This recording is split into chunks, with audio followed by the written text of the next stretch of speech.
ایک عالمی اسلامی انقلاب آ کر رہے گا. اس عالمی غلبہ اسلام سے پہلے ابھی امت مسلمہ کی بہت پٹائی ہونی ہے، بہت پٹائی ہونی ہے، بہت پٹائی. آپ نے صرف دین حق کی تبلیغ نہیں کی، اس کو قائم کر کے دکھایا ہے.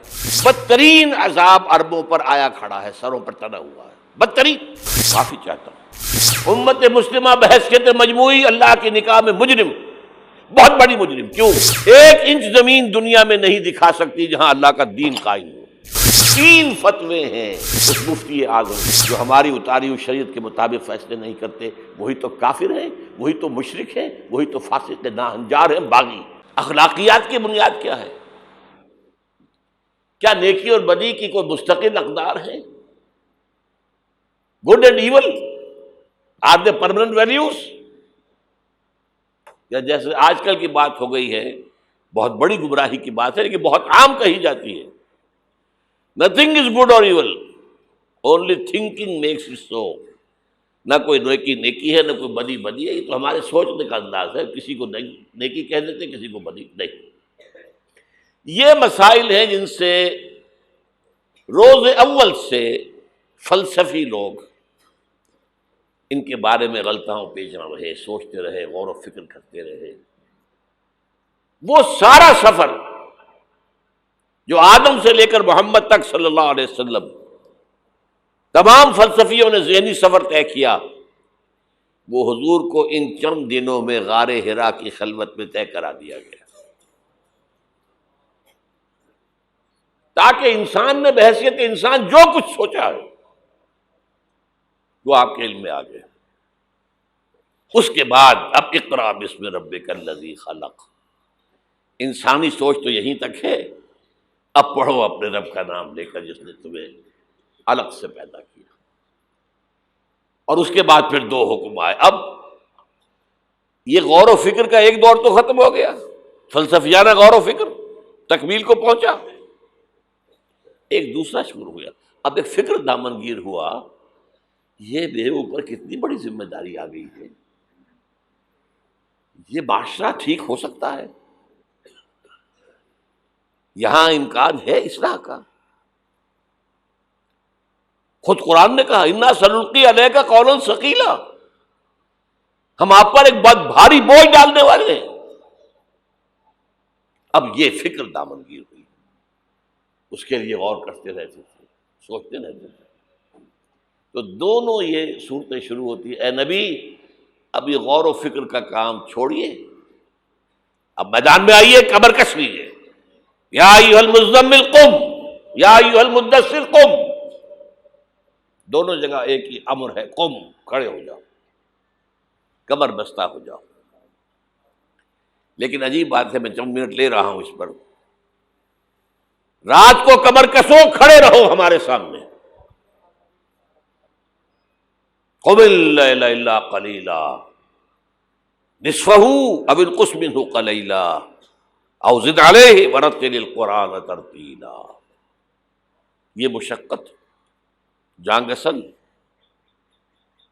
اگرچہ اخلاق کے اعتبار سے آپ انسانیت کی بلندی پر ہیں، انک لعلی خلق عظیم، لیکن یہ بوجھ جو آپ پر آیا ہے نبوت و رسالت کا، اس کے لیے آپ کو کچھ اور مشقت جھیلنے کے لیے تیاری کرنی ہوگی. ان ربک یعلم انک تقوم ادنی من ثلثی اللیل ونصفہ وثلثہ وطائفۃ من الذین معک. پھر اللہ نے بتایا بھی، اللہ کے علم ہے نبی کہ آپ اور آپ کے ساتھیوں کی جماعت کھڑی رہتی ہے رات کو 2/3 رات،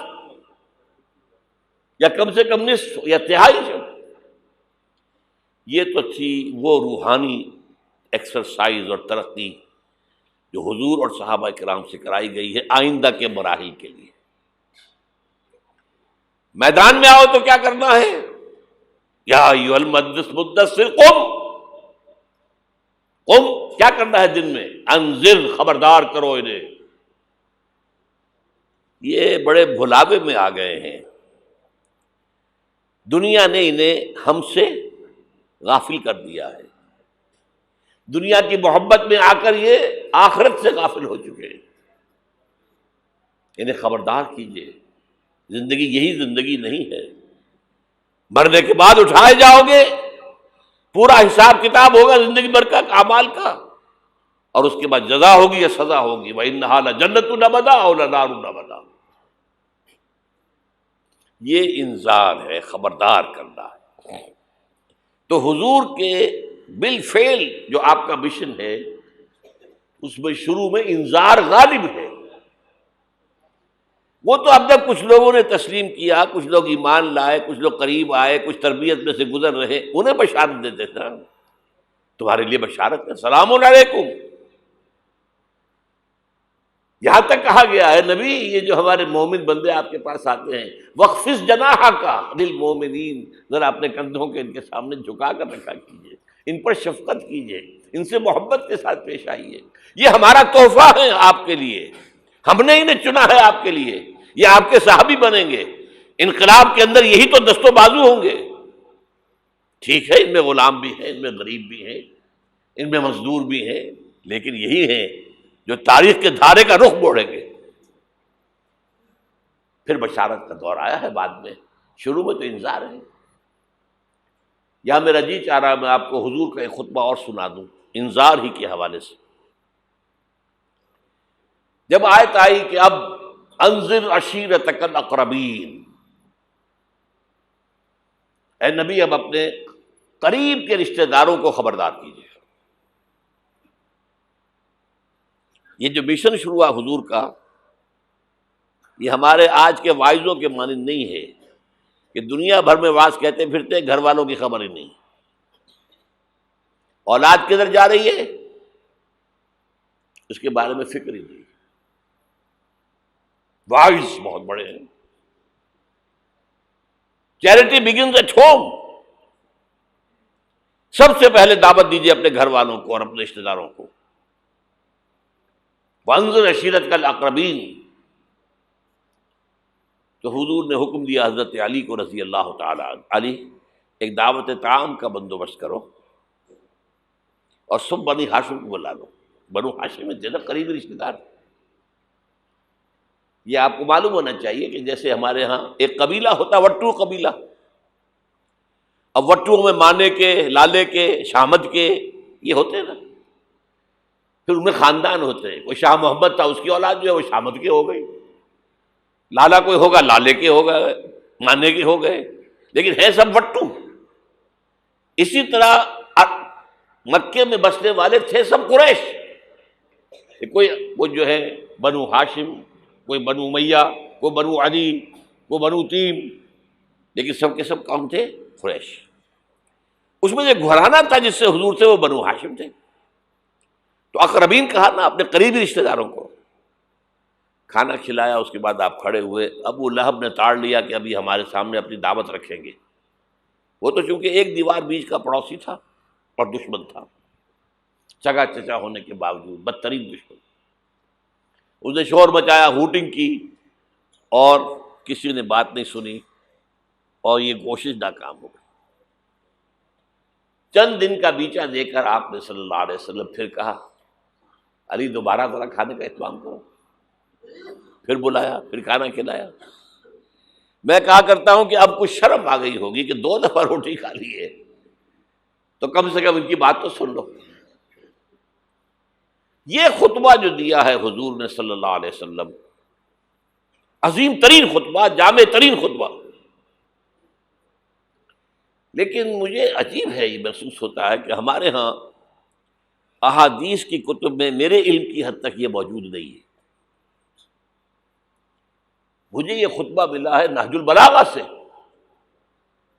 اہل تشیع کی جو اہم ترین کتاب سمجھ لیجیے، حضرت علی کے خطوط، خطبات، حضور کی حضرت علی کے اشعار بحیثیت خلیفہ جو آپ کے فرامین، یہ سب جمع کیے گئے ہیں نہج البلاغہ۔ اس میں یہ خطبہ، اس میں ایک چیپٹر ہے خطبات نبوی، اس میں یہ پہلا خطبہ ہے۔ ایک ایک لفظ جو ہے حکمت کا موتی ہے۔ آپ کھڑے ہوئے، ان الرائد لا یکذب اہلہ، دیکھو لوگوں، کسی قافلے کا رہنما کبھی اپنے قافلے والوں کو دھوکہ نہیں دیا کرتا۔ کیا بتایا کہ میں اس قافلہ انسانیت کا رہنما بنا کر بھیجا گیا. واللہ لو کذبت الناس جميعا ما کذبتکم ولو غررت الناس جميعا ما غررتکم. خدا کی قسم میں پوری دنیا سے جھوٹ بول سکتا بالفرض تو تم سے تو کبھی نہ بولتا. You are my kith and kin. اور اگر میں پوری دنیا کو دھوکہ دے سکتا بالفرض تو تمہیں تو کبھی نہ دیتا. یہ تمہید ہو گئی 3 جملے. چوتھے جملے میں ایمان باللہ ایمان بالرسول دونوں آ گئے. واللہ الذی لا الہ الا ہو انی لرسول اللہ الیکم خاصۃ والی الناس کافۃ. قسم ہے اس اللہ کی جس کے سوا کوئی الہ نہیں. توحید آ گئی.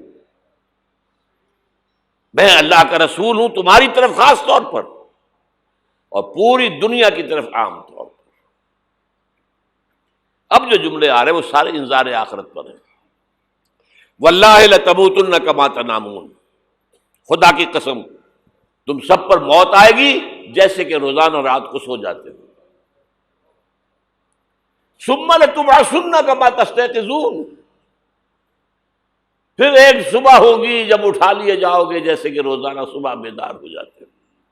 وہ صبح قیامت بھی آئے گی.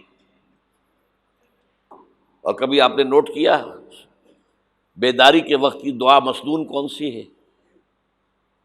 الحمدللہ الذی احیانی بعدما اماتنی والیہ النشور. اللہ کے حمد، اس کی تعریف، اس کا شکر، جس نے مجھے دوبارہ زندہ کر دیا اس کے بعد کہ مجھ پر بہت طاری ہو گئی تھی. جو شخص روزانہ صبح یہ الفاظ پڑھے گا جب صبح قیامت کو اٹھے گا تو اس کی زبان پر یہ الفاظ آئیں گے کہ نہیں آئیں گے؟ الحمدللہ الذی احیانی بعدما اماتنی والیہ النشور. واللہ لتموتن کما تنامون ثم لتبعثن کما تستيقظون ثم لتحشرن بما تعملون. پھر حساب کتاب لیا جائے گا جو کچھ تم کر رہے ہو اس کا. ثم لتجزون، پھر لازماً جزا دی جائے گی. بالاحسان احسانا وبالسوء سوءا. اچھائی کا اچھا بدلہ، برائی کی بری سزا. وَإِنَّهَا لَجَنَّةٌ وَبَدَا أَوْ لَنَارٌ أَبَدًا. اور وہ کیا ہے؟ یا ہمیشہ ہمیش کے لیے جنت اور یا ہمیشہ ہمیش کے لیے آگ. اللہ اسے ہمیں بچائے. اب ذرا یہ چند منٹ آپ کے لیے میں نے، اس کے بعد میں آپ کو بتا رہا ہوں کہ میں خوشخبری لے کر آیا ہوں. آپ نے اگر کہیں بینر وغیرہ دیکھے ہوں گے تو اس میں موضوع میرا کیا ہے؟ بعثت محمدی علی صاحب الصلاۃ والسلام. ایک عالمی انقلاب، عالمی اسلامی انقلاب کا پیش خیمہ. خوشخبری یہ ہے ایک عالمی اسلامی انقلاب آ کر رہے گا. پوری دنیا پر اللہ کا دین غالب آ کر رہے گا. یہ خوشخبری ہے. اس خوشخبری کے لیے ایک تو قرآن مجید کے اندر احساسات کیا ہیں. قرآن مجید میں نے آپ کو آیات میں نے بتائی، 2 باتیں واضح کرتا ہے. هو الذی ارسل رسولہ بالہدی ودین الحق لیظہرہ علی الدین کلہ. یہ 3 دفعہ الفاظ آئے ہیں قرآن میں. سورہ توبہ، سورہ فتح، سورہ صف. ایک شوشے کا فرق نہیں ہے. اور کسی رسول کے لیے یہ الفاظ نہیں آئے. یہ نوٹ کر لیجیے. میں شاید 2 سال پہلے یہاں آیا تھا تو میں نے تکمیل نبوت اور رسالت پر بات کی تھی. حضور پر نبوت صرف ختم نہیں ہوئی ہے، مکمل ہوئی ہے. اور آپ کی فضیلت کی بنیاد یہ ہے کہ مکمل ہوئی ہے. محض ختم نبوت میں فضیلت کا پہلو کون سا ہے؟ ایک چیز پہلے تھی اب نہیں ہے، فضیلت کا ایک ہے. سوچ رہے ہیں؟ کامل ہوئی نبوت، کامل ہوئی رسالت. یہ تکمیل نبوت و رسالت، یہ اساس ہے فضیلت محمدی کی صلی اللہ علیہ وسلم. نبوت کا کمال کیا ہے؟ ہدایت کامل ہو گئی قرآن میں، اسی لیے اس کی حفاظت کا ذمہ اللہ نے لیا. تورات کا تو نہیں لیا. حالانکہ قرآن کہتا ہے انا انزلنا التوراۃ فیہا ھدی و نور، تورات بھی ہم نے نازل کی تھی، اس میں ہدایت بھی تھی، نور بھی تھا۔ ابھی ہدایت کامل نہیں تھی، ابھی انٹرم پیریڈ کے لیے ہدایات تھیں، دی 10 کمانڈمنٹس، یہ مشہور ہے لفظ ہدایات۔ نمبر 2، دین حق غالب ہوا، کامل ہوا۔ الیوم اکملت لکم دینکم واتممت علیکم نعمتی ورضیت لکم الاسلام دینا۔ تکمیل ہدایت قرآن میں، تکلیم نظام حق دین حق میں، تکمیل رسالت آپ نے صرف دین حق کی تبلیغ نہیں کی، اس کو قائم کر کے دکھایا ہے۔ اور تکمیل رسالت آپ پہلے اور آخری رسول ہیں اللہ کے، جو پوری نوع انسانی کے لیے بھیجے گئے۔ پہلے ہر رسول اپنی قوم کی طرف آتا تھا، وَإِلَىٰ عَادٍ أَخَاهُمْ هُودًا وَإِلَىٰ ثَمُودَ أَخَاهُمْ صَالِحًا وَإِلَىٰ مَدْيَنَ أَخَاهُمْ شُعَيْبًا إِنَّا أَرْسَلْنَا نُوحًا إِلَىٰ قَوْمِهِ۔ حضرت مسیح بھی رسولاً إِلَىٰ بنی اسرائیل، پوری نوع انسانی کے لیے نہیں آئے تھے۔ واحد اللہ کے رسول پہلے اور آخری وہ محمد ہیں صلی اللہ علیہ وسلم، جو پوری نوع انسانی کے لیے بھیجے گئے۔ اس کے لیے میں نے آپ کو یہ 5 مقامات پر آیا قرآن میں، الفاظ مختلف ہیں۔ وہ تینوں ایک جگہ پر ایک ہی الفاظ میں آئے ہیں، تین جگہ پر، یہ ذرا مختلف ہے۔ وَمَا أَرْسَلْنَاكَ إِلَّا كَافَّةً لِلنَّاسِ بَشِيرًا وَنَذِيرًا، ہم نے نہیں بھیجا ہے نبی آپ کو مگر تمام انسانوں کے لیے بشیر اور نذیر بنا کر۔ وَمَا أَرْسَلْنَاكَ إِلَّا رَحْمَةً لِلْعَالَمِينَ، اور نہیں بھیجا ہے آپ کو مگر تمام جہانوں کے لیے رحمت بنا کر۔ اور اے نبی کہہ دو یا ایھا الناس انی رسول اللہ الیکم جمیعا، میں تم سب کی طرف اللہ کا رسول بن کر آیا ہوں۔ وہ میں نے خطبہ سنایا، اس کے اندر بھی موجود ہے، پہلے دن سے موجود ہے، پہلے دن سے حضور پر بات واضح تھی۔ یہ آیتوں تو بعد میں نازل ہوئی ہے۔ واللہ الذی لا الہ الا ھو انی لرسول اللہ الیکم خاصۃ وإلی الناس کافۃ۔ اب نتیجہ نکالیے اس کا صغریٰ کبریٰ۔ حضور کو بھیجا دین کے غلبے کے لیے، بھیجا پوری نوع انسانی کے لیے۔ تو جب تک پوری نوع انسانی پر اللہ کا دین غالب نہ ہو، کیا حضور کا مقصد بعثت مکمل ہو گیا؟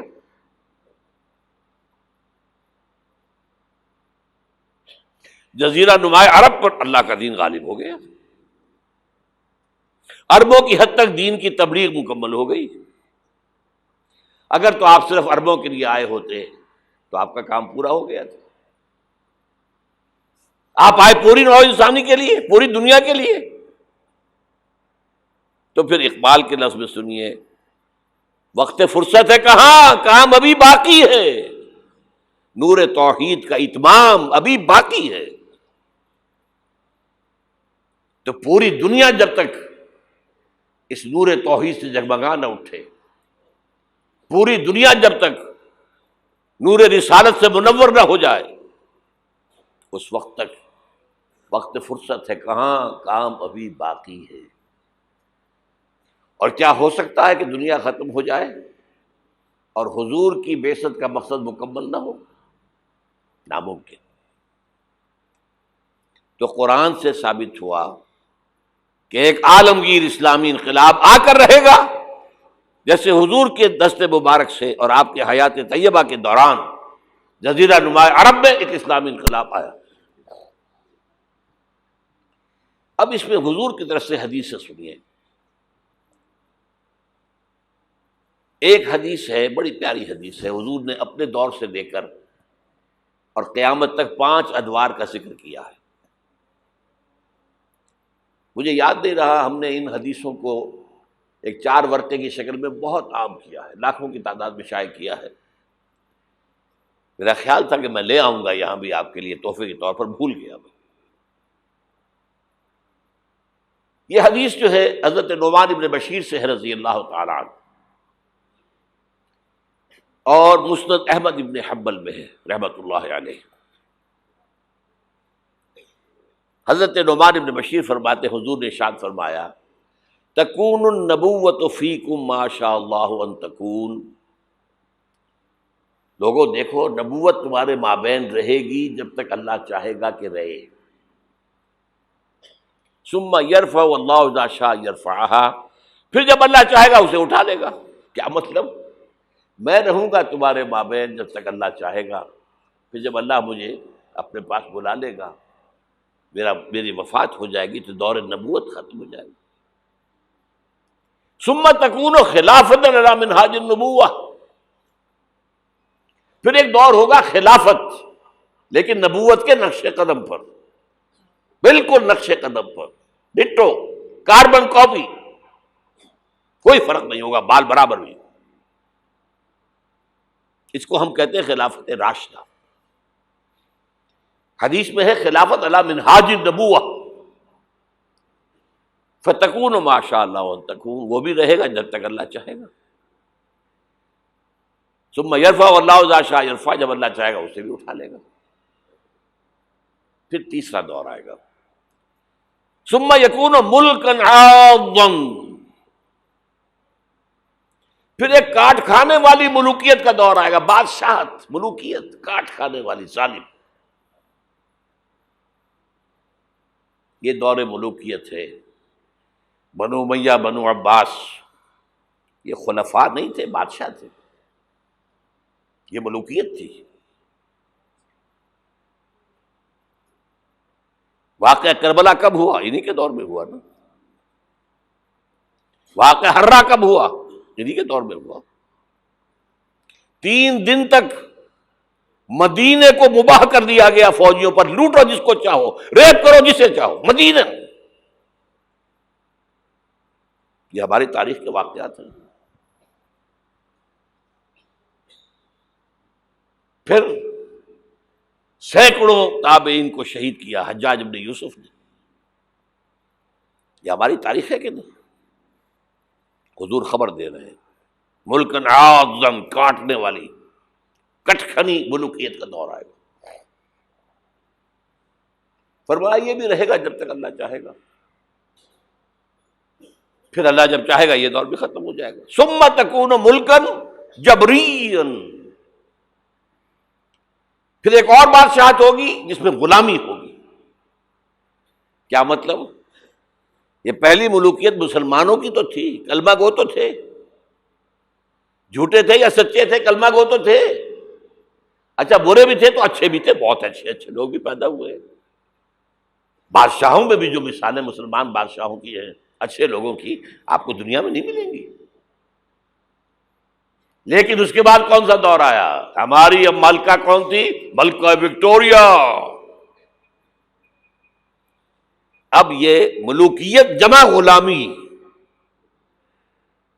کہیں پر برطانیہ، کہیں پر فرانس، کہیں پر اٹلی، کہیں پر اسپین،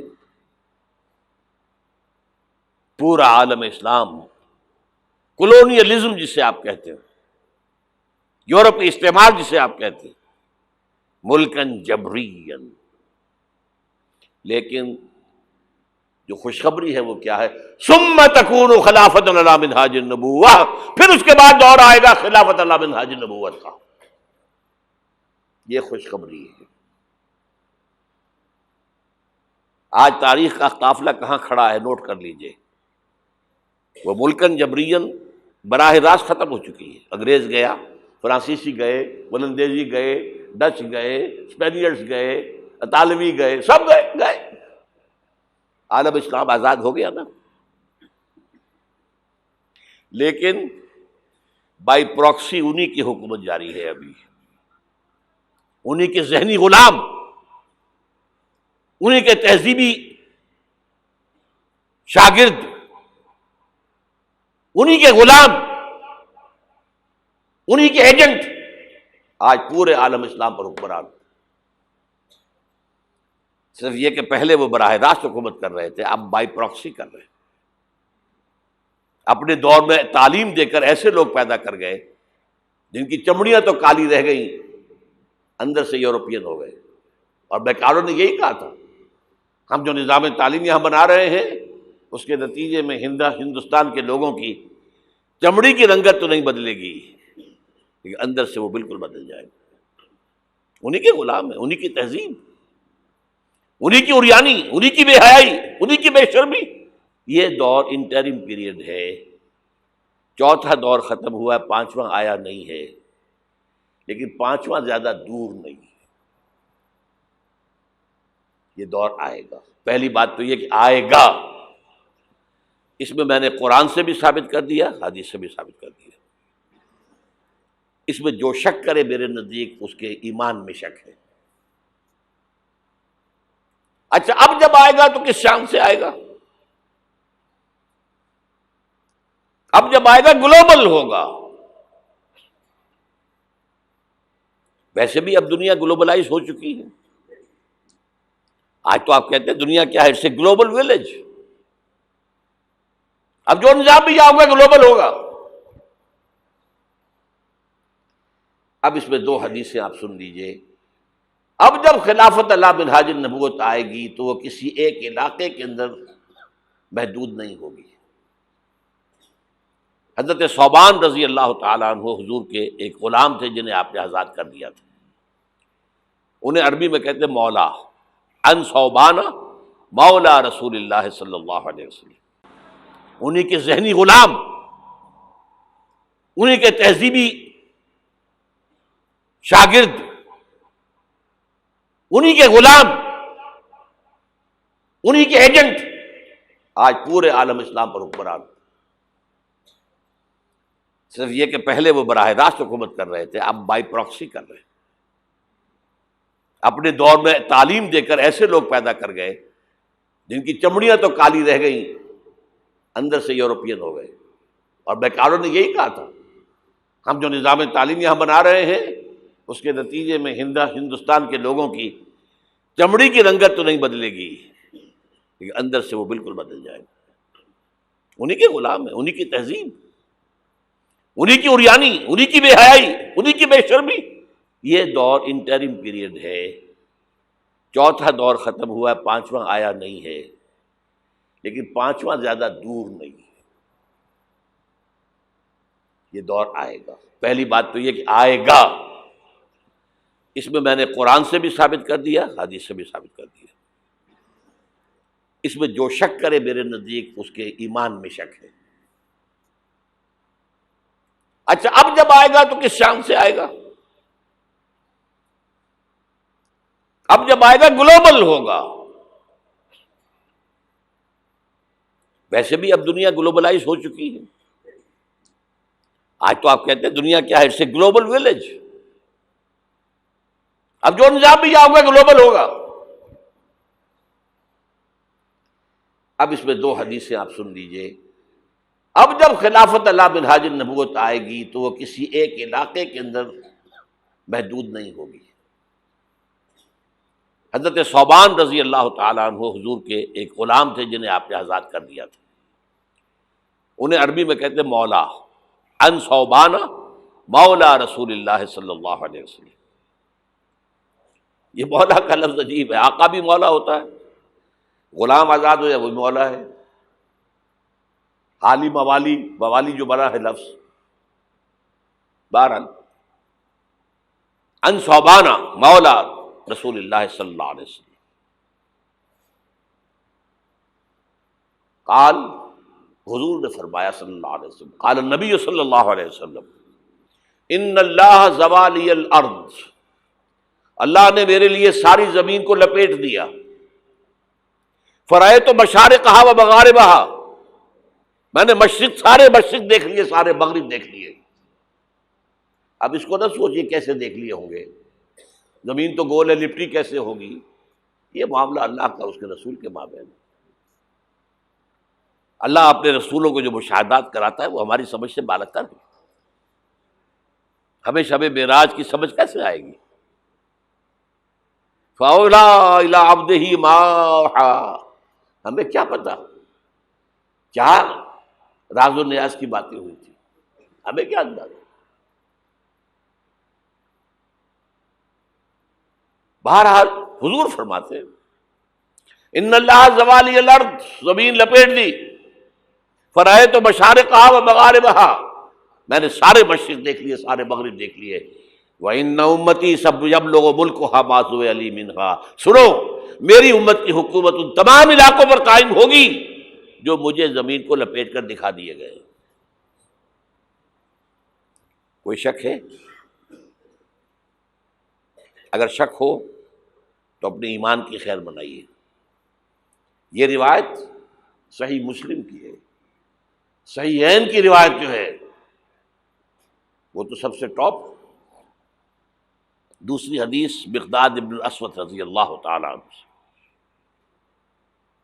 وہ فرماتے ہیں کہ حضور نے فرمایا لا يبقى على ظهر الارض بيت وبر ولا بدر الا ادخله الله كلمة الاسلام،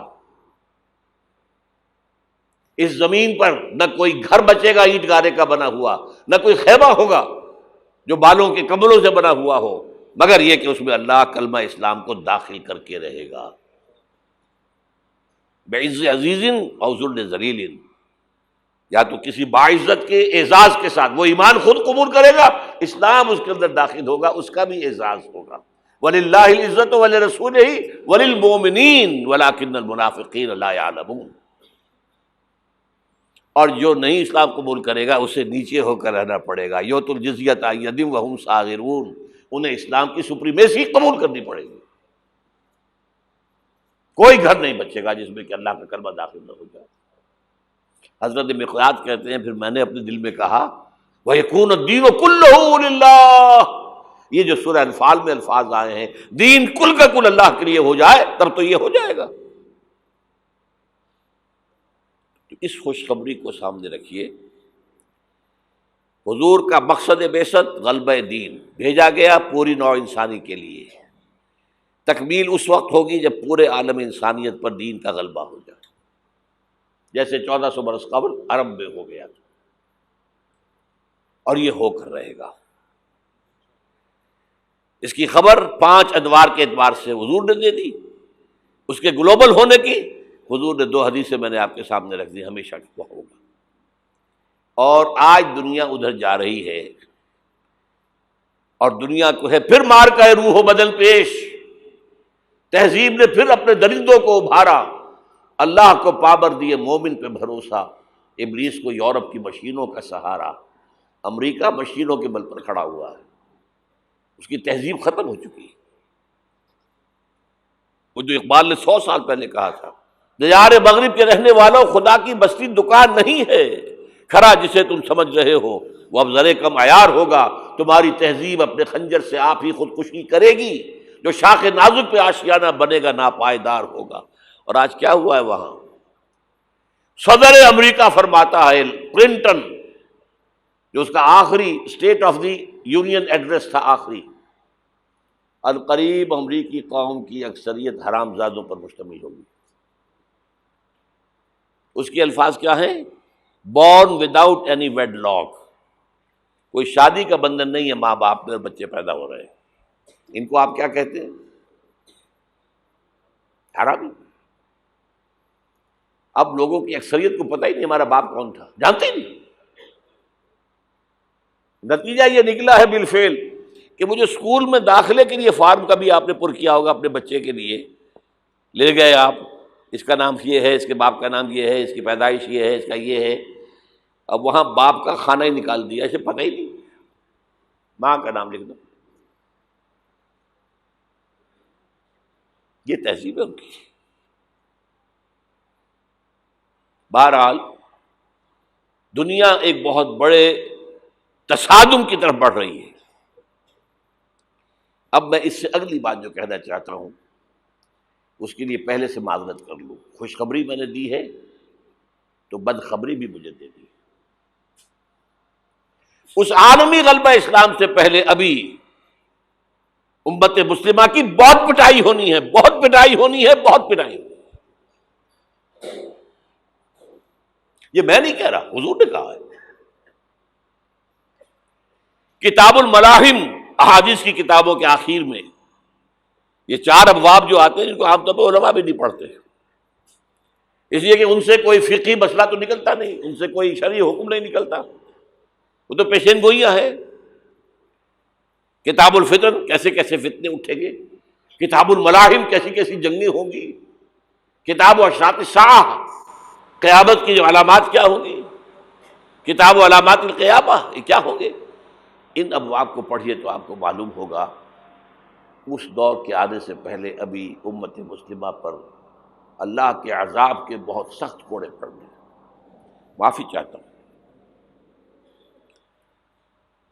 اگر رسولوں کی شان یہ تھی کہ وہ مبشر بھی تھے اور نذیر بھی تھے، تو میں بھی ایک ادنا غلام انہیں کا ہوں۔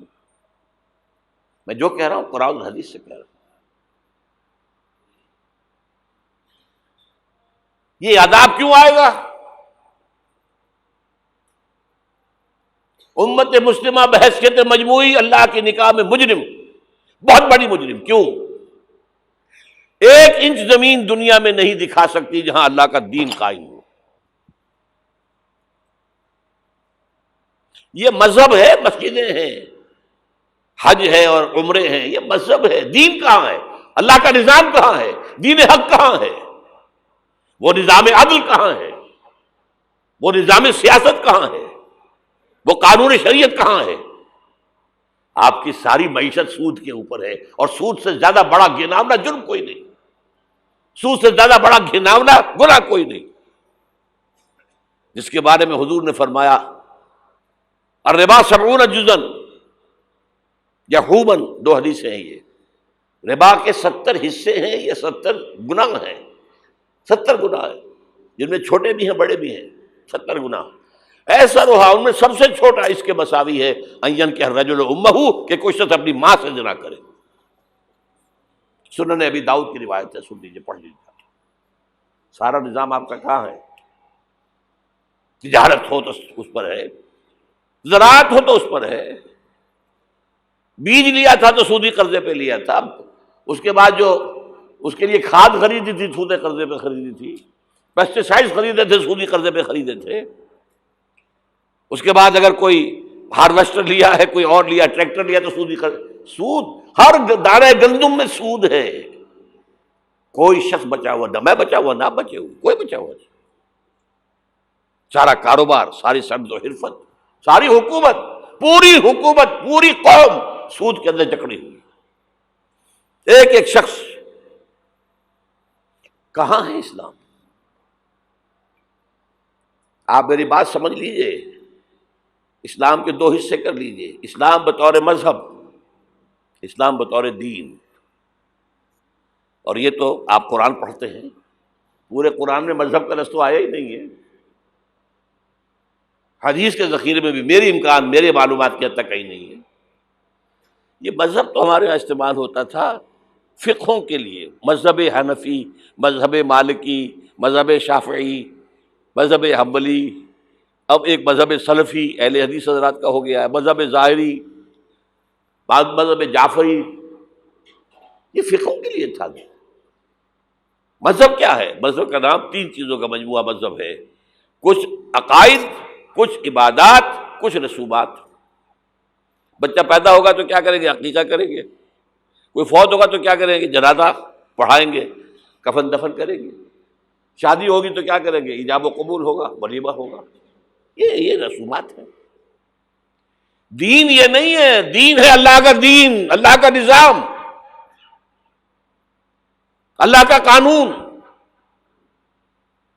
وَمَن لَّمْ يَحْكُم بِمَا أَنزَلَ اللَّهُ فَأُولَٰئِكَ هُمُ الْكَافِرُونَ، جو اللہ کی اتاری ہوئی شریعت کے مطابق فیصلے نہ کرے وہی تو کافر ہے۔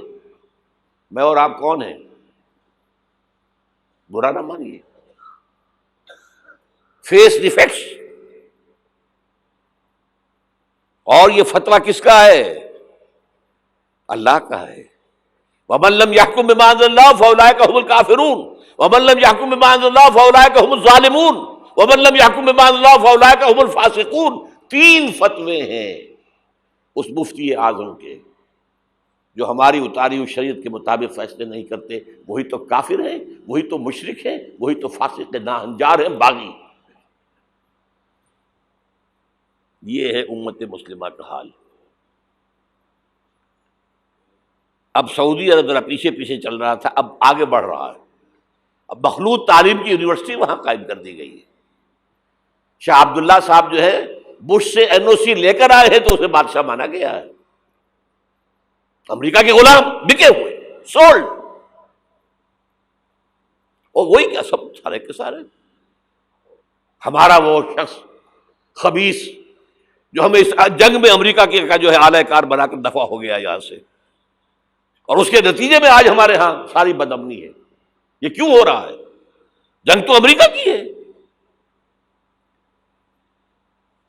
آج ہمیں باور کرا دیا گیا ہماری جنگ ہے، یہ امریکہ کی سب سے بڑی کامیابی ہے۔ ہماری جنگ کیسے ہے بھائی؟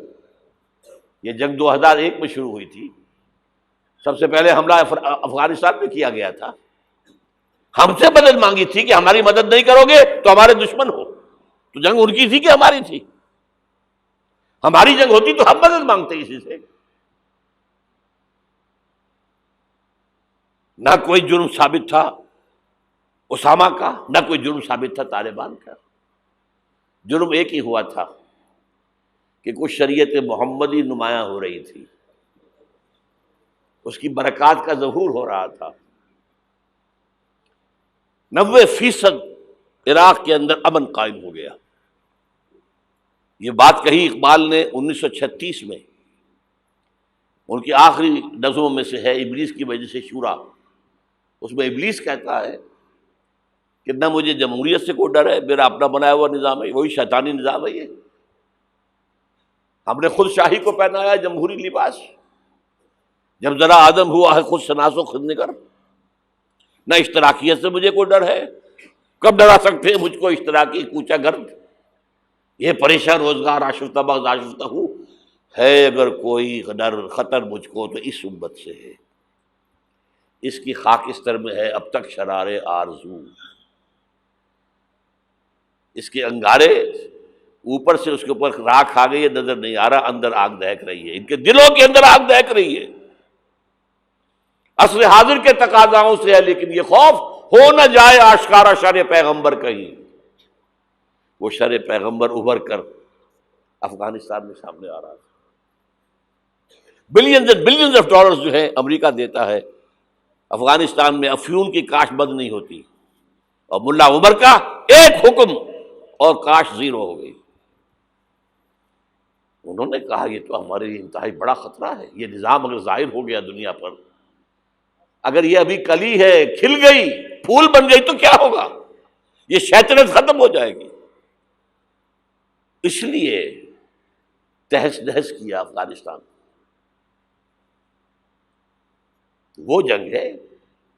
اب وہاں سے جو لوگ بھاگ کر آ گئے تھے ہمارے قبائلی علاقوں میں آ کر آباد ہو گئے، کیونکہ خود امریکہ لے کر آیا تھا انہیں۔ جب روسیہ کے خلاف جنگ ہو رہی تھی تو جہاد جہاد جہاد کا غلغلہ بلند کر کے، یہ اسامہ ابن لادن خود امریکہ کا ایجنٹ تھا اس وقت، عمر عبد الرحمان امریکہ کا ایجنٹ تھا، ایک اور ایجنٹ کس کام کے لیے تھے؟ عبداللہ اعظم، یعنی وہ لے کر آ رہے تھے مسلمانوں کو، مجاہدین کو، وہ خلوص کے ساتھ کام کر رہے تھے کہ یہاں اسلام آئے گا، اس جہاد کے نتیجے میں اسلامی ریاست قائم ہوگی، اسلام کا غلبہ ہو جائے گا، آؤ آؤ آؤ۔ امریکہ نے اپنا کام نکلوایا، اپنے دشمن کا تہس نہس کرایا، پھر بھاگ گیا۔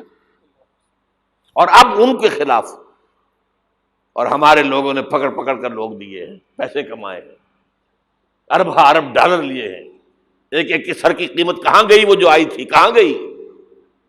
وہ واپس امریکی بینکوں میں پہنچ چکی ہوئی۔ یہ طوفان ہے اس وقت جو ہمارے سر پر کھڑا ہے۔ جو میں نے کیا بات کہی ہے نوٹ کر لیجئے، ہم بحیثیت مجموعی اللہ کے مجرم ہیں، باغی ہیں۔ کیوں؟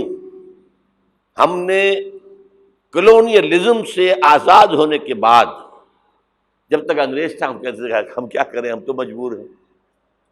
کہیں فرانسیسیوں کی حکومت تھی، کہیں ولندیزیوں کی تھی، کہیں ہسپانویوں کی تھی، کہیں اطالویوں کی تھی، کیا کریں؟ جب وہ سارا پردہ ہٹا دیا، کسی ملک نے قرآن کو اپنا امام نہیں بنایا، اللہ کی طرف رخ نہیں کیا، کسی نے رخ کیا ماسکو کی طرف، جمال عبد الناصر ہو یا وہ جو شام کا ہوتا تھا حافظ الاسد، ان کا کدھر تھا قبلہ؟ ماسکو، اور یا باقی سب کا واشنگٹن۔ ہم مجرم ہیں۔ اب ان مجرموں میں بھی ایک ذرا تجزیہ کرنا پڑے گا، کون زیادہ بڑا مجرم ہے۔ یہ جو ہماری کوئی 150 ارب 150 کروڑ 1.5 ارب مسلمان ہیں، ان کا تجزیہ کر لیجئے، 30 کروڑ کے قریب عرب ہیں، یہ امیین جن کا حضور نے کہا تھا تمہاری طرف خاص طور پر بھیجا گیا ہوں، انی لرسول اللہ الیکم خاصۃً۔ ان کو کتنا بڑا مقام ملا کہ محمد ان میں سے تھے صلی اللہ علیہ وسلم۔ یہ رتبہ بلند ملا جس کو بھی، ہاشمی تھے کہ نہیں تھے، قرشی تھے کہ نہیں تھے۔ اور نمبر 2، ان کی زبان میں اللہ کا کلام ہے۔ ہم تو کیسے پڑھیں اللہ کا کلام؟ عربی سیکھیں، گرامر سیکھیں، گردانے رٹیں، چٹائی توڑ تعلیم حاصل کریں تو قرآن پڑھیں نا۔ ان کی تو مادری زبان میں ہے، پھر انہوں نے امام نہیں بنایا تو سب سے بڑے مجرم وہ ہیں۔ باقی جو 120 کروڑ ہے ان میں نمبر 2 ٹاپ کا مجرم مسلمانان پاکستان میں۔ وائی تم نے ایک ملک کی تقسیم کرائی، ہم سے دعائیں کی تھی کہ اللہ انگریز کی غلامی سے نکال کر ہمیں ہندو کی غلامی محمد دے دے، اے اللہ ہمیں ایک آزاد ملک دے دے، علیحدہ ملک دے دے، اللہ تیرے دین کا بول بالا کریں گے، تیرے دین کا نمونہ دکھائیں گے دنیا کو۔ یہ علامہ اقبال کا خواب تھا جو 1930 میں انہوں نے دیکھا تھا۔ ایک تو یہ کہ ہندوستان کے شمال مغرب میں ایک آزاد اسلامی ریاست قائم ہوگی، آزاد مسلمان ریاست۔ وہ تو 17 سال کے بعد ہو گئی، 37 کا خطبہ تھا، 47 میں قائم ہو گئی۔ دوسرے یہ کہ اگر ایسا ہو گیا تو ہمیں موقع مل جائے گا کہ اسلام کے چہرے پر جو داغ دھبے عرب ملوکیت، عرب امپیریلزم، شہنشاہیت کے دور میں آ گئے تھے، اب دنیا تو دیکھتی ہے نا بنو امیہ کا دور کیسا تھا۔ آخر ہماری تاریخ ہی کا داغ ہے نا، واقعہ کربلا کس کا داغ ہے، واقعہ ہررا کس کی تاریخ کا داغ ہے؟ ہمارے چہرے کا داغ ہے نا، تاریخ تو ہماری ہے۔ ہم یہ چہرے پر، اسلام کے چہرے سے یہ داغ دھبے دھو کر اصل اسلام اور اس کا عہد حاضر کے تقاضوں کے مطابق ایک نظام قائم کر کے دنیا کو دکھائیں گے، ایک مثال ہوگی۔ اور قائد اعظم نے کہا تھا یہ ایک روشنی کا مینار ہوگا۔ But we went back upon our promise، ہم نے اللہ سے وعدہ، اللہ نے کہا ٹھیک ہے لو۔ سورہ اعراف میں ذکر ہے حضرت موسیٰ کی آمد کے بعد کہا تھا بنی اسرائیل نے، اے موسیٰ ہم پر تو تمہارے آنے سے پہلے بھی ظلم ہو رہا تھا اور تمہارے آنے کے بعد بھی ہو رہا ہے، تمہارے آنے سے ہمیں تو کوئی حاصل ہوا نہیں۔ سورہ اعراف میں ان کا قول ہے عصا ربکم ان یہلک عدوکم ویستخلفکم فی الارض فینظر کیف تعملون۔ قریب ہے کہ تمہارا رب تمہارے دشمن کو ہلاک کر دے، فرعون اور لاؤ لشکر کو غرق کرے، تمہیں دنیا میں حکومت دے، پھر دیکھے گا تم کیا کرتے ہو۔ اللہ نے ہمارے دشمن کو قتل کیا ہے۔ گاندھی کے لیے یہ موت سے کم بات نہیں تھی، کانگریس کے لیے یہ موت سے کم بات نہیں تھی۔ بھارت ماتا کے ٹکڑے، کچھ ہی دنوں پہلے گاندھی نے کہا تھا میری لاش کے اوپر پاکستان بن سکتا ہے، بنا؟ کیسے بن گیا؟ تو اللہ کا فیصلہ ہے، یہ معجزہ تھا۔ رمضان المبارک کی 27ویں شب کو نازل ہوا یہ، جو رات نزول قرآن کی ہے وہی رات نزول پاکستان کی ہے، معجزہ تھا۔ لیکن تم نے تو محل بنائے ہیں، تم نے دنیا بنائی ہے، تم نے موٹر وے بنا لی ہے، ہمارا دین کہاں ہے؟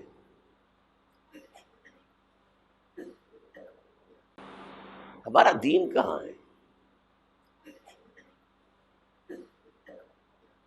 نمبر 2 مجرم ہم ہیں،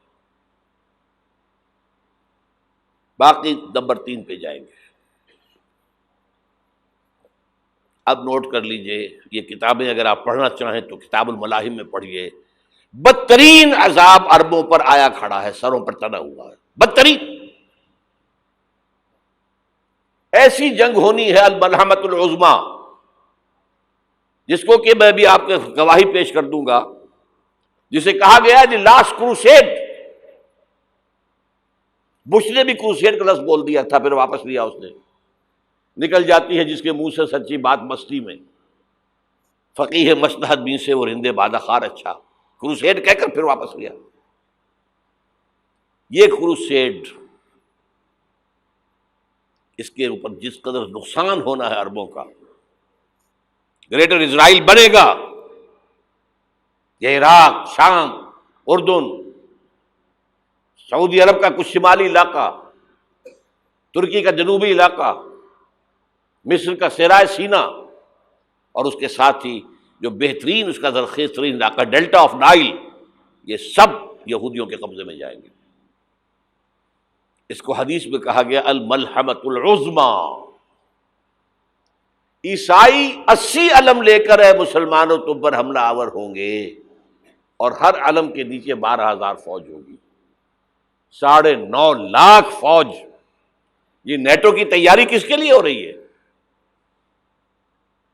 جب یو ایس ایس آر کا خاتمہ ہوا تو پوچھا گیا تھا نیٹو چیف سے، اب کس لیے؟ تمہارا وہ دشمن تو ختم ہو گیا، اب ہمیں اسلامک فنڈامنٹلزم سے نمٹنا ہے۔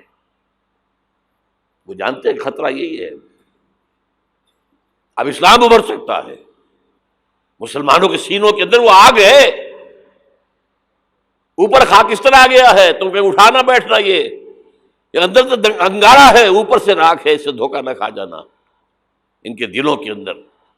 اور بش نے کہا تھا مسلمان چاہتے ہیں کہ ہسپانیہ سے لے کر انڈونیشیا تک نظام خلافت قائم کریں، اور میں حیران ہوا تھا کہ اس کمبخت کو ہسپانیہ کا خیال کیسے آ گیا؟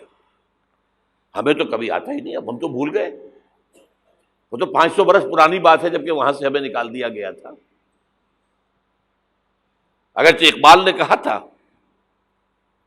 ہے ارض فلسطین پہ یہودی کا اگر حق، ہسپانیہ پر حق نہیں کیوں اہل عرب کا؟ ہسپانیہ میں تو 800 سال حکومت کی مسلمانوں نے، اور ابھی 500 برس سے گزرے ہیں نا۔ یہودی تو ارض مقدس سے 2000 سال نکالے گئے، انہیں لا کے آباد کیا گیا، عربوں کے سینے میں خنجر بھونک دیا گیا۔ وہ چھوٹا سا ملک جو چاہتا کرتا، کوئی پوچھنے والا نہیں۔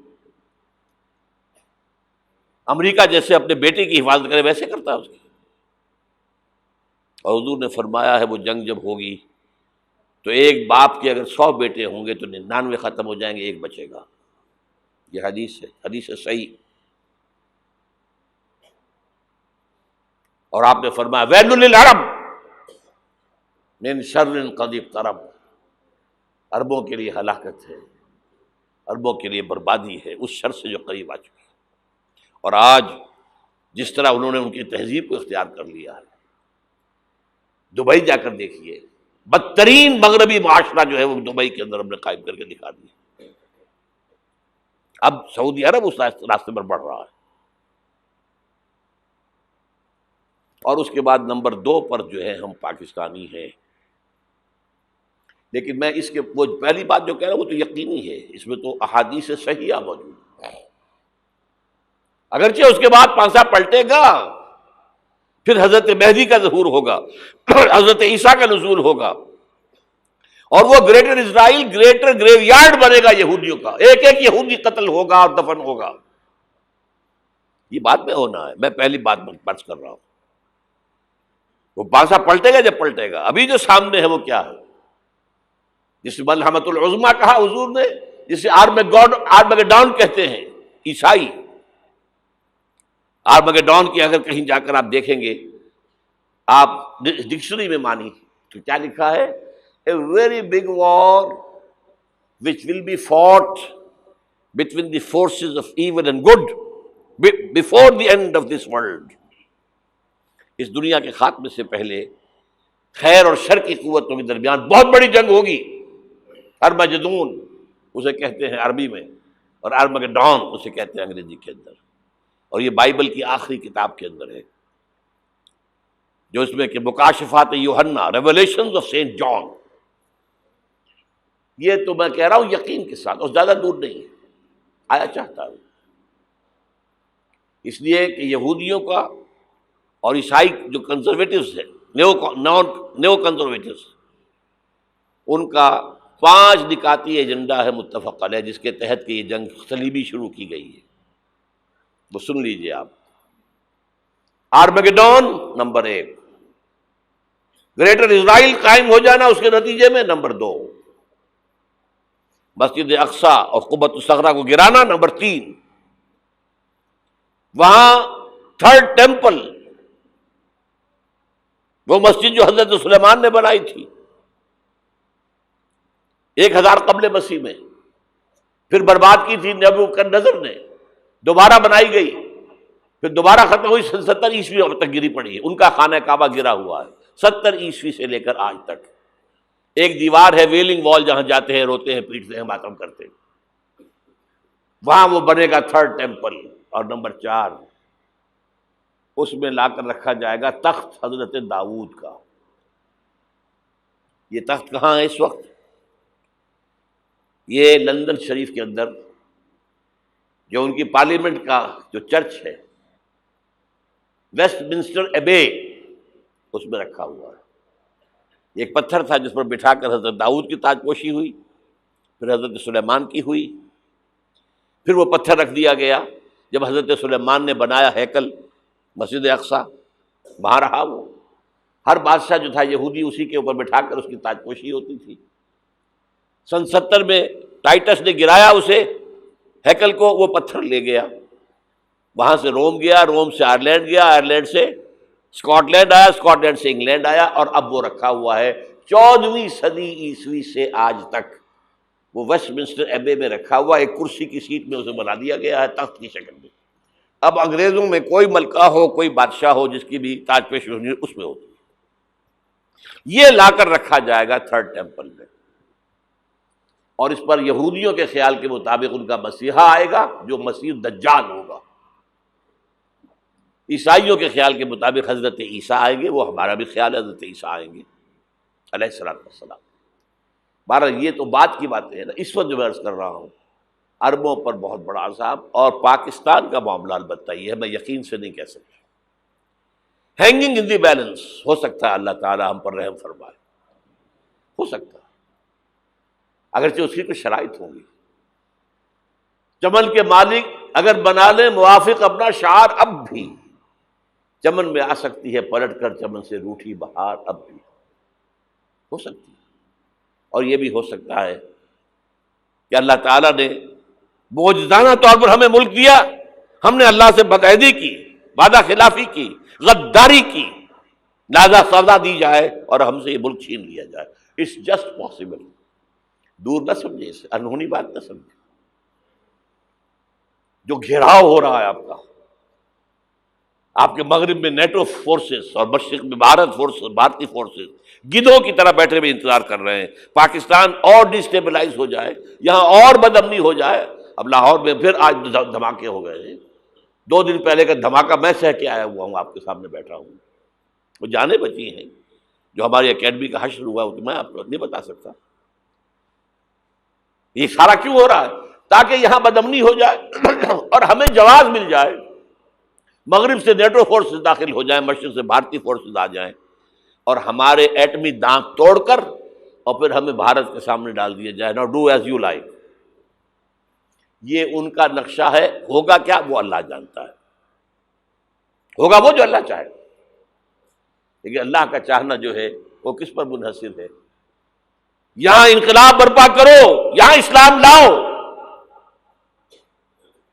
اگر دھندوں میں لگے رہو گے تو وہ خود بخود نہیں آ جائے گا انقلاب. صحابہ نے جانیں دی تھی، کتنی تکلیفیں اٹھائی تھی. 12 برس تک مکی دور کے اندر با نشہ درویشی در ساز و دمادم زن، جو پختہ شبی خدرا بر سلطنت جم زن. یوم طائف یاد ہے جو حضرت عائشہ فرماتی ہیں کہ میں نے پوچھا تھا حضور سے کہ یوم احد سے زیادہ سختی بھی آپ پر کبھی آئی؟ یوم احد پر کیا ہوا تھا؟ تلوار کا وار پڑا تھا آپ کے چہرہ مبارک، یہ جو رخسار کی ہڈی ہے اس کے اندر وار گیا ہے، اوپر خود کی 2 کڑیاں تھیں وہ اس میں گھس گئیں، 2 دندان مبارک شہید ہوئے۔ وہ خود کی کڑیاں ایک صحابی نے اپنے دانتوں سے پکڑ کے کھینچنے کی کوشش کی، دانت نکل گئے، وہ نہیں نکلی، کیا جتن کر کے نکالی گئی ہوگی تو خون کا فوارہ آیا، اتنا خون گیا ہے کہ آپ بے ہوش ہو گئے، گر گئے، اور مشہور یہ ہو گیا کہ آپ کا انتقال ہو گیا، شہادت ہو گئی۔ یہ سیرت کبھی پڑھی ہے؟ حضرت عائشہ کے ہوش کا تو یہی دور تھا نا، یوم طائف میں جو آپ کی کیا تھی، بچی تھی، انہیں کیا پتا کیا ہو رہا ہے حضور کے ساتھ۔ 3 دن تک حضور مکے کی گلیاں اور وہاں کے اوباش لوگ پتھراؤ کر رہے گئے تھے اس امید میں کہ شاید وہاں کا کوئی سردار ایمان لے آئے، تو یہاں تو ابو طالب بھی فوت ہو گئے، یہی دنیاوی سہارا تھا، خاندانی سہارا تھا ابو طالب کے ذریعے، اور گھر میں ایک دلجوئی کرنے والی رفیقہ حیات تھی، وہ بھی، ان کا بھی انتقال ہو گیا۔ آپ نے کہا یہ عام الحزن ہے، اب تو سب کو طے ہو گیا قریش کو کہ اب جیسے قتل کر دو ان کو، اسی لیے آپ گئے طائف، شاید وہاں کا کوئی بڑا سردار مانے، ایمان لے آئے مجھ پر، تو میں اپنا مرکز ادھر شفٹ کر دوں۔ تینوں سے ملے ہیں، تینوں نے وہ جواب دیے، نکل جاؤ یہاں سے، میں تمہارے ساتھ بات بھی کرنے کو تیار نہیں ہوں۔ اچھا، تمہارے سوا کوئی نہیں ملا تھا اللہ کو نبی بنا کر بھیجنے کے لیے؟ دیکھو جاؤ، میں بات نہیں کرنا چاہتا، ہو سکتا ہے میں بے عزتی کر بیٹھوں، واقعی تم اللہ کے نبی ہو تو میں مارا جاؤں گا، جاؤ جاؤ جاؤ۔ یہ سلوک محبت کے ساتھ ہوا۔ اور پھر چھوکروں کو، اسٹریٹ ارچنز جنہیں آپ کہتے ہیں، اشارہ کیا تھا، خبر لو ان کی، پتھراؤ ہو رہا ہے، ساتھ کوئی ہے ہی نہیں، ایک آدمی صرف، زید ابن حارثہ۔ اب سامنے سے پتھر آ رہے ہیں تو حضرت زید آگے آ جاتے ہیں، ڈھال بنتے ہیں، مجھے لگے پتھر حضور کو لگے، آپ پیچھے سے آ رہے ہیں، چاروں طرف سے تو ڈھال نہیں بن سکتا ایک شخص، جسم لہو لہان، خون جا کر جوتیوں میں جم گیا ہے، جوتی اتر نہیں رہی۔ پھر وہاں سے واپسی پر جو دعا مانگی ہے، اللہم الیک اشکو ضعف قوتی وقلت حیلتی وہوانی علی الناس، اے اللہ تیری جناب میں فریاد لے کر آیا ہوں اپنی قوت کی کمی کا، اپنے وسائل کی کمی کا، اور جو ذلت و خواری ہو رہی ہے لوگوں کے سامنے، الا ملتقننی، مجھے کس کے حوالے کر دیا ہے، الا بعیدی یتجہمنی، یہ میرے اوپر ہجوم کر کے آ جائے، حملہ کرے، اور عدو من لگتا امرے، یہ دشمن کے حوالے میرا معاملہ کیا، جو چاہے کر دے وہ۔ لیکن پھر عبدیت غالب آتی ہے، ان لم یکن علی غضبک فلا ابالی، اللہ اگر تو ناراض نہیں ہے تو مجھے کوئی پرواہ نہیں، سر تقسیم خم ہے جو مزاج یار میں آئے، مجھے اندیشہ یہ ہے کہ تو ناراض تو نہیں ہو گیا۔ یہ تکلیفیں جھیلی ہے، سینکڑوں صحابہ نے جانوں کا نذرانہ پیش کیا ہے، احزاب کی جنگ میں فاقوں پر فاقے ہو رہے تھے، اور ان فاقوں کی حالت میں خندق کھودنے کا حکم ملا ہے، لوگوں کی کمریں دوہری ہو رہی ہیں، پتھر باندھے ہیں اپنے پیٹوں سے، اپنی چادروں کے ساتھ کس کر، کمر دوہری نہ ہو جائے۔ اور جب صحابہ کدالیں چلا رہے ہیں تو کیا کہہ رہے ہیں، نحن الذین بایعوا محمدا علی الجہاد ما بقینا ابدا، اللہم لا عیش الا عیش الاخرہ۔ صحابہ کہتے تھے ہم وہ لوگ ہیں جنہوں نے محمد سے بیعت کی ہے کہ جہاد کرتے رہیں گے جب تک جان میں جان نکل جائے تو بات اور، جان ہے، چاہے ابھی بھوک سے کمر دوہری ہوئی جا رہی، جان تو ہے۔ اور ایک دفعہ کہتے تھے اللہم لا عیش الا عیش الاخرہ، اللہ عیش، زندگی تو آخرت کی زندگی ہے۔ اور حضور فرماتے تھے، حضور کے بیٹھے ہوئے نہیں تھے گاؤں تکیہ لگا کر، پتھر اٹھا اٹھا کر خندق میں سے لے جا کر باہر پھینک رہے تھے۔ جب صحابہ کہتے ہیں اللہم لا عیش الا عیش الآخرہ، حضور فرما رہے ہیں فاغفر الانصار والمہاجرہ، اے اللہ ان انصار اور مہاجرین کی مغفرت فرما دے۔ پھر حضور کی خدمت میں کچھ لوگ آئے، حضور اب یہ فاقہ ناقابل برداشت ہو گیا، دیکھیے ہم نے یہ پتھر باندھے ہوئے اپنی پیٹوں کے ساتھ۔ حضور نے کرتا اٹھا کر دکھایا، وہاں 2 پتھر باندھے ہوئے۔ یہ ہے سیرت النبی۔ آپ کس چیز کو سیرت النبی سمجھتے ہیں؟ بہرحال اس موضوع پر میری ایک کتاب ہے منہج انقلاب نبوی، کہ انقلاب کیسے آیا تھا۔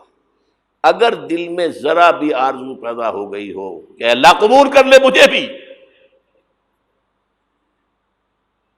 مجھے قبول کر لے اس کام کے لیے، تو وہ کتاب آپ کے لیے مسٹ ہوگی، اس کا پڑھنا۔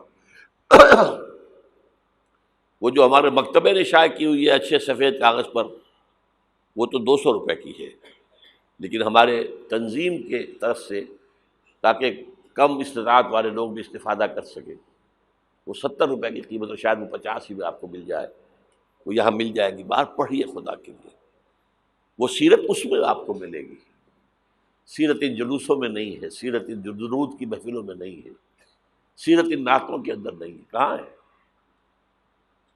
کسی نے یہ واقعات آپ کو بتائے؟ تو منہج انقلاب نبوی، پھر 5 چھوٹی کتابوں کا ایک سیٹ میں آپ کے لیے بنا کر لے کر آیا ہوں۔ وہ بہت تھوڑی تعداد میں آج جمعے کے اندر بک گیا ہے، اکثر حصہ بہت تھوڑی تعداد میں رہ گیا۔ حب رسول کے تقاضے کیا ہیں، سوچا کبھی؟ ہمارے حضور سے تعلق کی بنیادیں کیا ہیں، سوچا کبھی؟ رسول کامل 12 تقریریں میری ہیں جو پاکستان ٹیلی ویژن پر ہوئی تھی 1981 میں، ربیع الاول کے 12 دنوں میں ایک تقریر روز۔ یہ کتابیں باہر، اور آج کے دور میں خاص طور پر جہاد کسے کہتے ہیں؟ جہاد کی حقیقت کیا ہے؟ حقیقت جہاد، اور یہ جو انقلاب کا پروسیس ہے اس کا اختصار کے ساتھ رسول انقلاب کا طریقہ انقلاب کیا تھا۔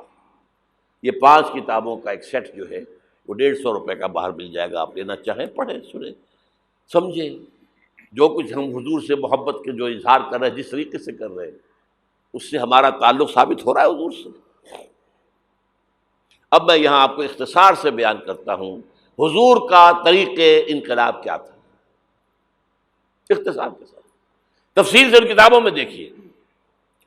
نمبر 1، دعوت ایمان بذریعہ قرآن، یتلو علیہم آیاتہ۔ آج جمعے میں نے اسی آیت پر تقریر کی ہے، تلاوت آیات، قرآن پڑھ کے سناؤ، قرآن پڑھ کے سناؤ، قرآن پڑھ کے سناؤ۔ اس قرآن کے ذریعے سے دلوں میں ایمان پیدا ہوگا، یقین والا ایمان۔ دیکھیے، برا نہ مانے، مغالطے میں نہ رہیے، میرے اور آپ کے دلوں میں ایمان نہیں ہے، عقیدہ ہے، عقیدہ ہے، والدین سے ملا ہے۔ یقین والا ایمان کہاں ہے؟ اپنے گریبان میں جھانکیے، اللہ آپ کو توفیق دے۔ کیا مجھے واقعی یقین ہے کہ مجھے مرنے کے بعد جی اٹھنا ہے؟ کیا مجھے یہ واقعی یقین ہے کہ اصل زندگی آخرت کی زندگی ہے؟ کیا مجھے واقعی یقین ہے کہ قرآن اللہ کا کلام ہے؟ ٹٹولیے اپنے دلوں کو۔ اگر یقین ہوتا کہ اللہ کا کلام ہے تو آپ اس کو سمجھنے کے لیے عربی بھی نہ سیکھ سکتے؟ انگریزی آپ پڑھیں، اور پڑھی آپ نے ایسی کہ انگریزوں کو پڑھا دیں؟ کیا نہیں کیا؟ پی ایچ ڈیز کر رہے ہیں، کون کون سے فنون نہیں سیکھے، ڈاکٹر، اتنی عربی نہیں سیکھی۔ تمہارا دعویٰ ہے کہ تمہارا یقین تھا میری کتاب پر، اللہ پوچھے گا تمہارا سلوک کیا تھا میری کتاب کے ساتھ؟ تم نے پڑھا اس کو، سمجھا اسے سمجھنے کے لیے عربی سیکھی؟ نہیں، تو تم جھوٹ بول رہے ہو، تمہارا کوئی ایمان نہیں تھا میری کتاب۔ ما آمن بالقرآن من استحل محارمہ، جنہوں نے سود کو اپنے پورے نظام کی جڑ بنیاد بنایا ہو، ان کا ایمان کوئی ہے اللہ پر؟ حضور فرماتے ہیں کہ جس شخص نے حرام کسی شے کو اپنے لیے حلال کر لیا اس کا کوئی ایمان نہیں۔ دوبارہ آج بھی کرنا ہے تو دوبارہ ایمان پیدا کرنا ہوگا، ایمان، عقیدہ نہیں، ایمان، صرف لپ سروس نہیں، اقرار باللسان نہیں، تصدیق بالقلب۔ جو لوگ آئے جن کے دلوں میں ایمان پیدا ہوا، پھر ان کا تزکیہ کیا، تطہیر فکر، تصفیہ قلب، تجلیہ روح، تزکیہ نفس، اندر کا باطن دھو دیا قرآن نے۔ کیوں بجاں در رفت جہاں دیگر شبد، جہاں چو دیگر شد جہاں دیگر شبد۔ یہ قرآن جب کسی انسان کے اندر اتر جاتا ہے، اس کے اندر کی مکمل اوور ہالنگ، مکمل صفائی، دماغ کی صفائی غلط نظریات سے، دل کی صفائی غلط نیتوں سے، غلط ارادوں سے۔ نمبر 3، انہیں جمع کرو، طاقت بناؤ بیعت کے ذریعے سے۔ حضرت عبادہ ابن ثابت فرماتے ہیں بایعنا رسول اللہ صلی اللہ علیہ وسلم، متفق علیہ روایت ہے، مسلم شریف بخاری شریف دونوں کی، ہم نے بیعت کی تھی اللہ کے رسول سے، علی السمع والطاعت، جو حکم دیں گے مانیں گے، اطاعت کریں گے، فی العسر والیسر، چاہے آسانی ہو چاہے مشکل ہو، فی البشر منشد والمکر، چاہے طبیعتیں آمادہ ہوں چاہے اپنی طبیعتوں پر جبر کرنا پڑے، وعلی اثرۃ علینا، اور اس پر چاہے ہمارے علاوہ کسی کو آپ ترجیح دے دیں، ہم پر امیر بنا دیں، ہم یہ نہیں کہیں گے یہ نووارد ہے اور آج آپ اس کو ہم پر امیر بنا رہے ہیں، ہم آپ کے پرانے جانثار نہیں، it will be your prerogative, آپ کا اختیار ہوگا جسے چاہے امیر بنائیں، وَأَلَّا نُنَازِعَ الْأَمْرَ أَهْلَهُ، اور جنہیں امیر بنائیں گے ان سے جھگڑیں گے نہیں، وَعَلَىٰ أَن نَقُولَ بِالْحَقِّ أَيْنَمَا كُنَّا لَا نَخَافُ فِي اللَّهِ لَوْمَةَ لَائِمٍ، ہاں جہاں بھی ہوں گے حق بات کہیں گے، ضرور مشورہ ضرور دیں گے، کسی کے روب سے، کسی کی طرف سے استہزاء کے خوف سے ہم اپنی زبان بند نہیں کریں گے۔ یہ بیعت تھی جو حضور نے صحابہ سے لی، اور یہ متفق علیہ روایت ہے۔ آج رونے کا مقام نہیں ہے، کوئی مذہبی جماعت اس بنیاد پر قائم نہیں ہے سوائے تنظیم اسلامی کی۔ اتنی لمبی حدیث،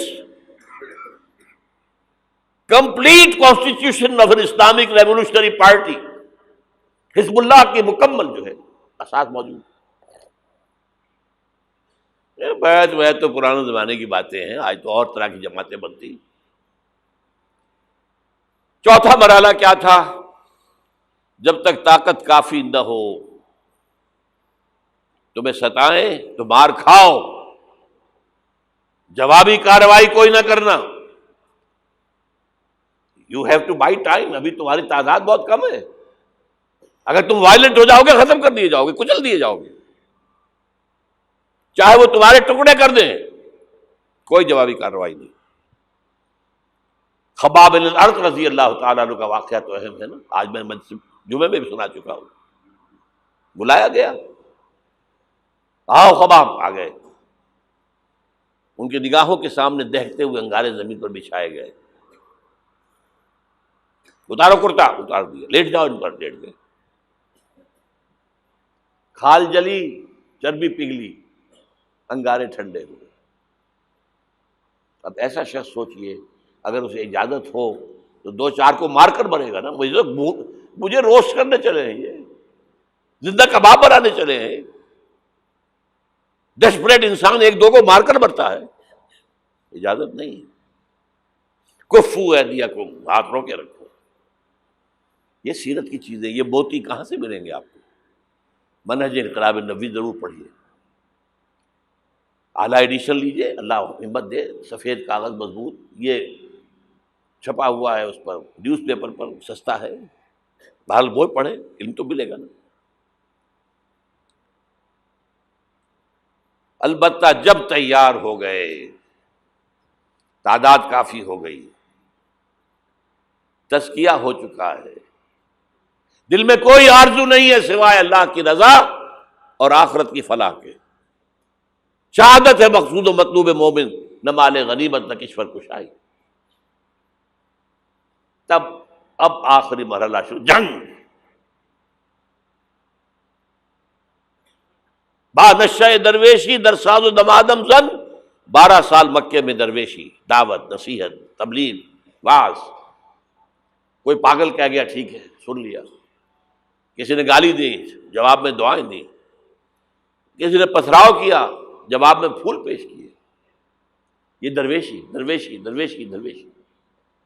مدینے میں آنے کے بعد صرف 6 مہینے آپ نے لیے ہیں، 3 کام کیے: مسجد نبوی کی تعمیر، مہاجر اور انصار بھائی بھائی مواخات، اور نمبر 3 یہودی 3 قبیلے تھے انہیں جکڑ لیا ایک معاہدے کے اندر میثاق مدینہ۔ اس کے بعد آپ نے چھاپہ مار دستے بھیجنے شروع کر دیے۔ جنگ حضور نے شروع کی ہے، قریش نے نہیں کی ہے۔ یہ ہم مغربی پروپیگنڈے کے لیے کہتے رہے کہ نہیں ہم نے تو دفاعی جنگ لڑی تھی، حضور نے تو دفاعی نہیں تھی۔ حضور کا تو فرض تھا دین کو نافذ کرنا، قائم کرنا۔ اور باطل نظام کے سردار تو بیٹھے ہیں مکے کے اندر۔ فقاتلوا اولیاء الکفر، یہ جو اولیاء ہے ائمۃ الکفر، قاتلوا ائمۃ الکفر، یہ سب کچھ تھا۔ بہرحال اس کے بعد جنگ شروع ہوئی ہے تو اوپر اپ اینڈ ڈاؤن کچھ ہوئے ہیں۔ بدر میں اللہ نے بہت بڑی فتح دی، یوم الفرقان۔ احد میں ڈسپلن کی تھوڑی سی کمزوری ہوئی تو اللہ نے سزا دی، معاف نہیں کیا، کنڈون نہیں کیا۔ فتح ہو گئی تھی، اللہ کا وعدہ پورا ہو گیا تھا۔ 50 تیر انداز جہاں کھڑے کیے تھے حضور نے، یہاں سے ہرگز نہ ہلنا، چاہے تم دیکھو کہ ہم سب قتل ہو گئے اور پرندے ہمارا گوشت نوچ نوچ کر کھا رہے، تب بھی یہاں سے نہیں ہلنا۔ لیکن وہاں کیا ہو گیا ڈفرنس آف اوپینین کہ وہ تو حضور نے شکست کی صورت میں کہا تھا نا، یہ تو فتح ہو گئی ہے۔ لیکن جو لوکل کمانڈر تھے وہ کہتے رہے مت ہلو مت ہلو مت ہلو، چھوڑ کر چلے گئے۔ 50 میں سے 35 چلے گئے، 15 رہ گئے۔ وہ خالد بن ولید کی وہ قابی آنکھ نے دیکھ لیا وہ مورچہ خالی ہے، شکست ہو چکی تھی۔ لیکن پھر کوہ احد کا چکر لگا کر آ کر جو پیچھے سے حملہ کیا ہے، 70 صحابہ شہید ہوئے۔ اللہ تعالیٰ نبیوں سے بھی اور آپ کے نبیوں کے ساتھیوں سے بھی وہ معاملہ یہ کرتا ہے کہ پہلے خوب ٹھوک بجا کر دیکھتا ہے پکا ہے کہ نہیں۔ ایک دم نصرت نہیں آتی۔ یوم طائف کے بعد حضور کے لیے ذاتی طور پر نصرت آ گئی، کلائمیکس ہو چکا تھا، میں دعا میں آپ کو سنا چکا ہوں۔ پھر یہ ہوا ہے کہ جب آپ نکلے ہجرت کے لیے تو گھر کا اگرچہ محاصرہ تھا لیکن کوئی دیکھ ہی نہیں سکا، غار ثور میں چھپے ہوئے ہیں تو عین اس غار کے دہانے پر پہنچ گئے، لیکن یہ وہاں کچھ کبوتری نے انڈے دے دیے اور کچھ جو ہے جالا بنا ہوا، تو ابو جہل نے کہا تمہارا دماغ خراب ہے، اس غار کے اندر کون ہو سکتا ہے؟ اللہ نے بتایا، سراقہ آیا ہے پکڑنے کے لیے، اس کے گھوڑے کے پاؤں جو ہے وہ دھسے کئی دفعہ ریت کے اندر۔ پھر اللہ نے حضور کو اور غزوہ احد، غزوہ احزاب کے بعد امت کے لیے یہ کہہ دیا گیا وبشر المؤمنین واخری تحبونها نصر من اللہ وفتح قریب۔ اب تمہارا کلائمیکس جو تھا آزمائش کا وہ پورا ہو گیا۔ اب اللہ کی طرف سے خوشخبری سنا دو ہے محمد ان کو صلی اللہ علیہ وسلم، اب فتح قریب ہے۔ صلح حدیبیہ فتح ہوئی کو فتح قرار دیا، غزوہ خیبر میں اتنی بڑی جو ہے فتح ہوئی، پھر سن 8 میں مکہ فتح ہو گیا۔ جاء الحق وزهق الباطل ان الباطل کان زہوقا۔ یہ راستہ اختیار کرنا ہوگا۔ اگر تو حضور کے پروانوں میں نام لکھوانا ہے، پروانے کا کام تو جل جانا ہے نا، شمع کی گرد، شمع محمدی کے پروانے بننا، دعویٰ کرنا آسان کام ہے، بننا تو بہت مشکل۔ یہ راستہ اختیار کریں، دعوت ایمان بذریعہ قرآن، تنظیم بذریعہ بیعت، تزکیہ بذریعہ قرآن، پھر پیسو ریزسٹنس جب تک طاقت کافی نہ ہو کوئی جوابی کارروائی نہیں، کیپ یور ہینڈز فولڈڈ کفوا ایدیکم، اور پھر جب طاقت کافی ہو ٹکرا جاؤ۔ با نشہ درویشی در ساز و دمادم زن چوں پختہ شبی خدرا بر سلطنت جمزم۔ اب ٹکراؤ، ٹکر۔ آج اس کا ایک بدل ہے، دو طرفہ جنگ کی بجائے یک طرفہ جنگ بھی آج چل رہی ہے دنیا کے اندر۔ اگر آپ تعداد کافی ہے، کمیٹڈ لوگ ہیں، جان دینے کو تیار ہیں، شہادت مطلوب و مقصود اور جماعت ہے، ڈسپلن ہے، تو آئیے میدان میں، بلاک کیجئے، گھیراؤ کیجئے، گولیاں چلے سینوں پر کھائیے، بالآخر فوج سرنڈر کرے گی۔ جیسے نظام مصطفیٰ کی تحریک میں بریگیڈیئر محمد اشرف گوندل نے لاہور میں کہہ دیا تھا، بس اب ہم مزید فائرنگ نہیں کریں گے، کہ جماعت تیار ہو، نیتیں درست ہو چکی ہوں، تزکیہ نفس ہو چکا ہو، منظم ایک امیر کے ساتھ بیعت کر کے اس کے حکم پر عمل ہو رہا ہو۔ اگر یہ راستہ اختیار کریں، اللہ آپ کو توفیق دے، آپ کو ہمت دے، اور یہ اللہ پر احسان نہیں ہے۔ اگر اللہ آپ کو اس کے لیے قبول کر لیے تو اس کا احکام، اب اس کا اپنے اوپر احسان مانو۔ یمنون علیک ان اسلموا قل لا تمنوا علی اسلامکم، اے نبی یہ بدو آپ پر احسان دھر رہے ہیں کہ ہم ایمان لے آئے، اسلام لے آئے، ان سے کہہ دیجیے میرے اوپر اپنا احسان نہ دھرو، بل اللہ یمن علیکم ان ہداکم للایمان، اللہ کا احسان مانو کہ اس نے تمہیں ہدایت دی ہے۔ منت بنے کہ خدمت سلطان ہمیں کنی، تم بادشاہ کے اوپر اپنا احسان نہ دھرو کہ تم بادشاہ کی خدمت کر رہے ہو۔ منت شناس ازو کہ بخدمت بداشتت، اس کا احسان مانو کہ اس نے تمہیں اپنی خدمت کے لیے قبول کر لیا۔ شہنشاہ ارض و سما ہمیں قبول کر لے، ہمارا تن من دھن اس میں لگ جائے، اللہ تعالیٰ شہادت کی موت دے دے، جس کے لیے حضور نے تمنا کی ہے۔ پتہ نہیں آپ کو معلوم ہے کہ نہیں، ایسی زوردار حدیث، لَوَدِدتُّ أَنْ أُقْتَلَ فِي سَبِيلِ اللَّهِ ثُمَّ أُحْيَا ثُمَّ أُقْتَلَ ثُمَّ أُحْيَا، میری بڑی خواہش ہے کہ میں اللہ کی راہ میں قتل ہو جاؤں، پھر زندہ کیا جاؤں، پھر قتل کیا جاؤں، پھر زندہ کیا جاؤں، پھر قتل کیا جاؤں۔ لیکن ایک قانون ہے، رسول قتل نہیں ہو سکتے۔ کتب اللہ لأغلبن أنا ورسلی، رسولوں کے باب میں اللہ کا فیصلہ یہ ہے، رسول غالب آ کے رہتے۔ دیکھیے اگر تو یہاں پر اس پاکستان میں اس طرز کا کام آگے بڑھے، جو بھٹک رہے لوگ، یہ بدنیت نہیں ہے، راستہ معلوم نہیں، لوگ جو ہیں اپنی جان ہتھیلی پر رکھ کر میدان میں آ گئے، اب ان کے خلوص میں کیا شک ہے، لیکن راستہ معلوم ہونا بہت ضروری ہے۔ چراغ نشان راہ دکھاتے تھے جو ستاروں کو، ترس گئے ہیں کسی مرد راہداں کے لیے، راستہ دکھانے والا نہیں ہے۔ یہ راستہ ہے، اس راستے پر غور کیجئے، اس پر فکر کیجئے، سوچئے، جو میں نے چیزوں کا ذکر کیا ان کا مطالعہ کیجئے، پھر اللہ ہمت دے، آپ کبھی لاہور آئیے، مجھ سے بات کیجئے، اگر آپ کے خیال میں نے کوئی چیز غلط لکھی ہے، غلط کہی ہے، مجھے سمجھائیے، میں آپ کا احسان مند ہوں گا۔ آئے، کوئی لاہور دور تو نہیں ہے، آپ چھوٹے سے چھوٹے کام کے لیے صبح جاتے شام کو آ جاتے، اب تو آپ کے پاس موٹر وے بھی بہت آسان بن گئی ہے۔ لیکن یہ کہ محض یہ سال بہ سال ایک جلسہ کر لینا، ایک تقریب منعقد کر لینا، اس سے تو کچھ نہیں ہوتا۔